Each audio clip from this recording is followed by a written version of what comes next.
আজি তামুলপুৰ বিধানসভা সমষ্টিৰ তামুলপুৰলৈ আহিছিলোঁ। তামুলবাৰীৰ গান্ধীবাৰীলৈ আহিছিলোঁ আজিৰ দিনটোত। আৰু উত্তৰ গান্ধীবাৰী গাঁওখনত মই এতিয়া আছোঁ।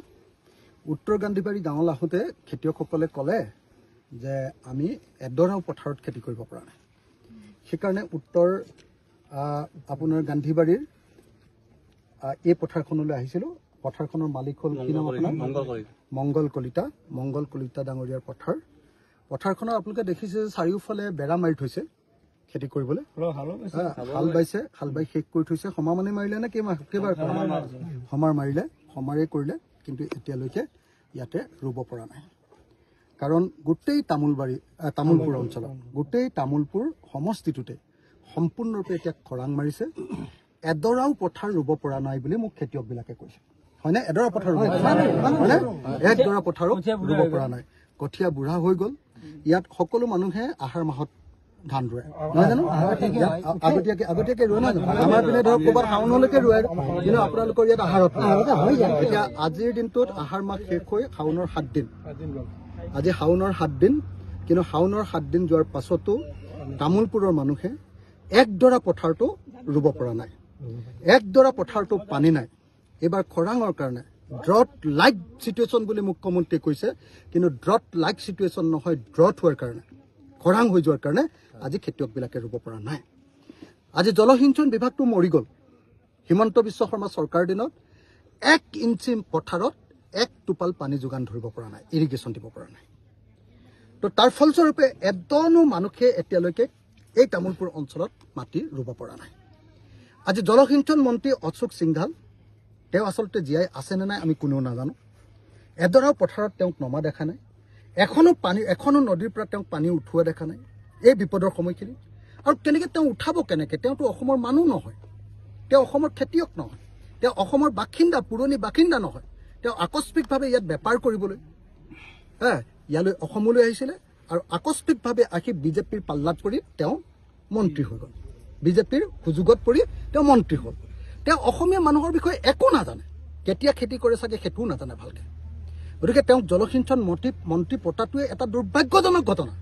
অসমীয়া মানুহৰ লগত যে বিজেপিৰ চৰকাৰখনৰ কোনো সম্পৰ্ক নাই, অশোক সিংঘালক জলসিঞ্চন মন্ত্ৰী পতাটোৱে এইটো প্ৰমাণ কৰে।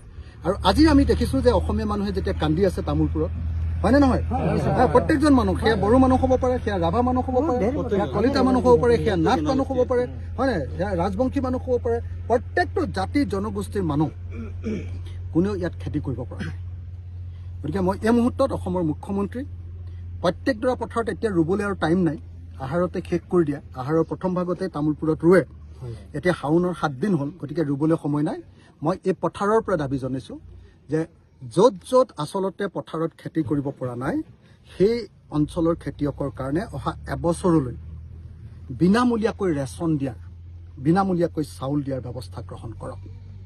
আৰু আমি সকলোৱে জানো যে অসমৰ খেতিয়কবিলাকে অকল নিজৰ ঘৰৰ কাৰণে ধান খেতি কৰাৰ উপৰিও তাৰ ধান অলপ বিক্ৰী কৰি অলপ নিজৰ পৰিয়ালটো চলায়। গতিকে লগতে মই অসমৰ মুখ্যমন্ত্ৰী ডাঙৰীয়াক দাবী জনাইছোঁ যে অসমৰ যিমানবিলাক মানুহে এইবাৰ খেতি কৰিব নোৱাৰিলে, সকলোকে এবছৰৰ কাৰণে চাউলৰ যোগান ধৰক, আৰু লগতে এটা আৰ্থিক সাহায্য যোগান ধৰক, যাতে তেওঁলোকৰ যিবিলাক ঘৰুৱা কাম থাকে, সেই ঘৰুৱা কামবিলাকৰ কাৰণে খেতিৰ পৰা যিটো পইচা পায়, সেই পইচাৰ ক্ষতিপূৰণ হিচাপে যাতে দিয়াৰ ব্যৱস্থা কৰে।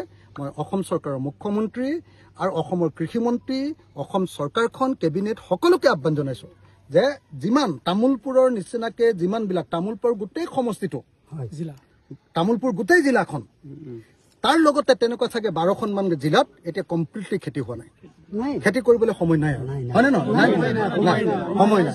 গতিকে মই সকলোকে চৰকাৰৰ ওচৰত দাবী জনাইছোঁ যে প্ৰত্যেকজন খেতিয়কক এবছৰৰ কাৰণে ৰেচন দিয়ক, আৰু এটা নিৰ্দিষ্ট পৰিমাণৰ টকা দিয়ক, যাতে প্ৰত্যেকজন খেতিয়কে নিজৰ পৰিয়ালটো যেনে তেনে চলাই লৈ যাব পাৰে।